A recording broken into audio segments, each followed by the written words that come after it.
Welcome to AI Explains ICT.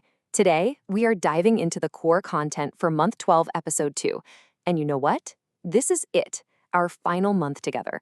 We're tackling a massive topic, top-down analysis specifically for the intermediate time frame.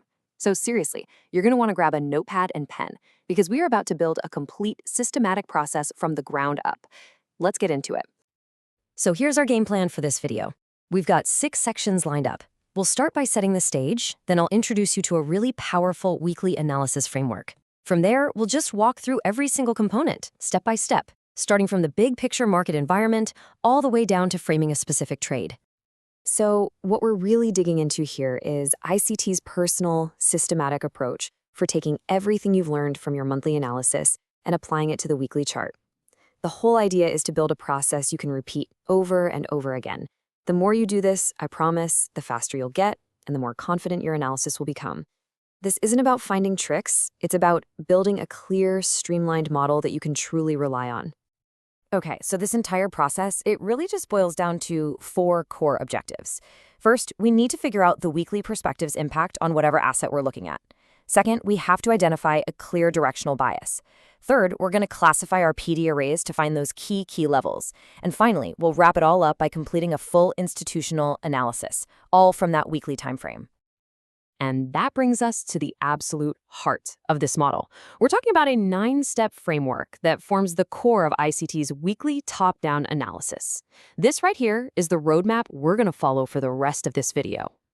Now, the most important thing to see here is that this process isn't random at all. There's a very logical flow. We start over on the left with all the external factors, what's happening in the broader market.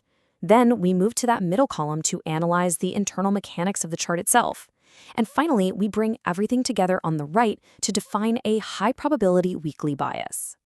All right, let's jump into our deep dive with the first 3 components. These are all about understanding the market environment that exists beyond just the candlesticks on your screen. We have to start with the external forces first. So the very first step is relative strength analysis. Now, ICT starts here, especially when that monthly chart isn't giving you a crystal clear picture. The goal is to find the market leaders and the laggers. Are some assets showing incredible strength by just refusing to make lower lows? Or on the flip side, are others showing weakness by failing to punch through to new higher highs? This helps you focus your energy on the strongest or weakest players on the field.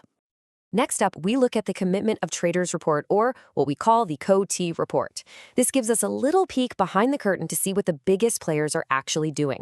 And for us, we are laser focused on one group, the commercials. These are the smart money hedgers. Why? Well, because they are incredibly well-informed, and when their positions reach an extreme, it often signals a major turning point in the market. Okay, now this is where things get really powerful. Instead of just using the standard COT chart that everybody else looks at, ICT applies a proprietary method. First, you isolate the last 12 months of commercial positions. Then, you find the highest high and the lowest low within that 1-year period. And here's the key. You completely disregard the standard zero line. Instead, you split that 12-month range right in half, creating a new dynamic midpoint. Any positions above that line tell you there's real buying pressure, and anything below it means there's real selling. It gives you a much clearer signal. And this chart illustrates that concept perfectly. If you were looking at the Australian dollar back in June of 2017, the standard COT chart, well, it only showed a pretty modest move about the zero line.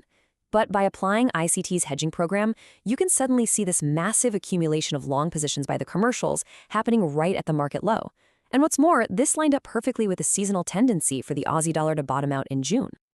The third external factor we have to look at is market sentiment. This is just the collective mood, the feeling of the market.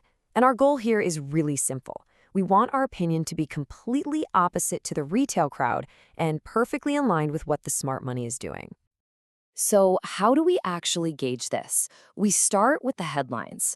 On May 15, 2017, you have a huge publication like Bloomberg telling the world that the Aussie dollar's outlook is darkening. Okay, that's our first big clue that the public consensus is just overwhelmingly bearish. Then, just a few weeks later on June 9th, another source, Daily FX, reinforces this bearish idea. Look at the language they use. Overextended. That suggests that any strength is just temporary and a big fall is coming. You can see the bearish story building. And to top it all off, right at the end of May, literally just before a massive rally kicked off, we get this headline labeling the Aussie as directionless. So the retail world was being told the market was either going down hard or it was going nowhere. The bottom line is nobody was bullish. So this brings us to a really critical question. With all of this doom and gloom in the news, where was the smart money? Where were they positioned? Well, we already know the answer from our COT analysis. They were buying, and buying heavily. This is the kind of massive divergence between retail and smart money that we are always looking for.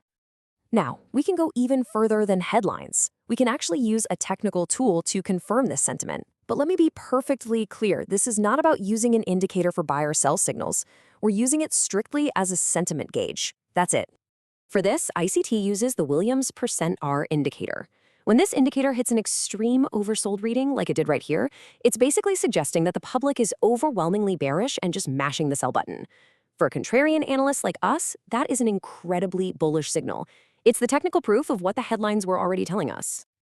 And look, this isn't just randomly slapping an indicator on the chart. There is a process. ICT actually tests 3 different settings, 20, 14, and 10, to see which one best lines up with significant historical highs and lows on that specific chart. For our Australian dollar example, the 14 period turned out to be the optimal filter. It's a thoughtful, data-driven approach to confirming sentiment. Okay, now that we have our external view totally dialed in, we can transition to the internal view. These next steps are all about analyzing the price chart itself to find the technical evidence that supports the bias we're starting to build. First up is market profiling. This is where we simply ask, what is the market doing right now? Is it stuck in a range, in consolidation? Is it trending, making higher highs? Or is it in a retracement, pulling back inside a larger trend? In our Australian dollar example, the price had a really clear impulse swing up and was now in a retracement.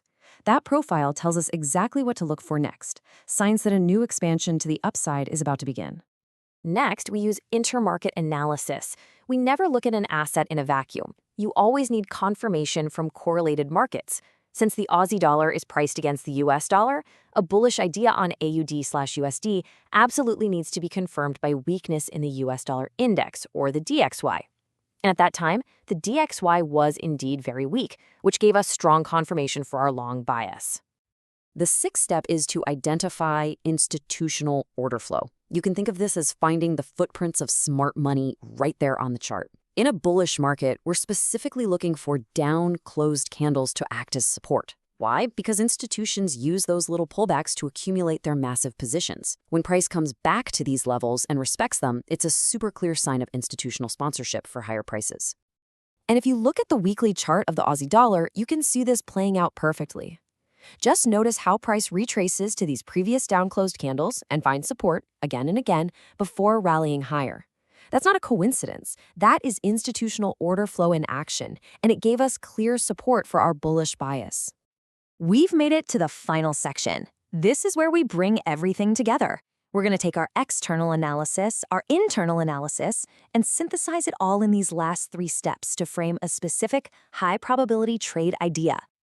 We start this off with the PD array matrix. Now, this sounds a little fancy, but it's just a framework for identifying key price levels, and then categorizing them as either premium, meaning it's expensive, or discount, meaning it's cheap. The logic couldn't be simpler. You want to buy at a discount, and you want to sell at a premium.